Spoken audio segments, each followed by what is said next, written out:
मराठा आंदोलक मनोज जरांगे पाटील यांनी आझाद मैदानावरती उपोषण केलं आणि या उपोषणाची दखल घेऊन राज्य सरकारने हैदराबाद गॅजेट लागू केलं आणि तात्काळ उपसमितीचे अध्यक्ष राधाकृष्ण विखे पाटील यांनी जिल्हाधिकाऱ्यांना आदेश दिले की गावागावामध्ये जाऊन कार्यशाळा घ्या आणि कार्यशाळेमधनं जे कुणबी प्रमाणपत्र आहेत कशा पद्धतीने वाटप करायचे किंवा वितरित करायचे त्याची प्रोसिजर गावामध्ये जाऊन सांगा। आज चक्क बीडच्या साक्षात पिंपरीमध्ये या ठिकाणं जे जिल्हा प्रशासन लेवलचे जे अधिकारी आहेत त्या ठिकाणी येऊन कार्यशाळा घेताना पाहायला मिळतात।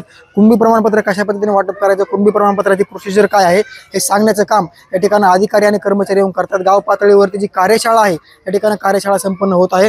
विशेष पाहायला गेलं तर या कार्यशाळेमधनं कुणबी प्रमाणपत्र कशा पद्धतीने वितरित करायचं, कुणबी प्रमाणपत्र वितरित करताना कोणते कोणते पुरावे जोडायचे, काय जोडायचे, संपूर्ण जी प्रक्रिया आहे ती गाव खेड्यामधनं जाऊन या ठिकाणी पार पडते आणि स्वतः या समितीमधले जे लोक असतात, या कार्यशाळेमधले जी तलाटे असतील, मंडळ अधिकारी असतील किंवा नायब तहसीलदार असतील, हे स्वतः गावामध्ये येऊन ही प्रोसिजर राबवताना पाहायला मिळतात।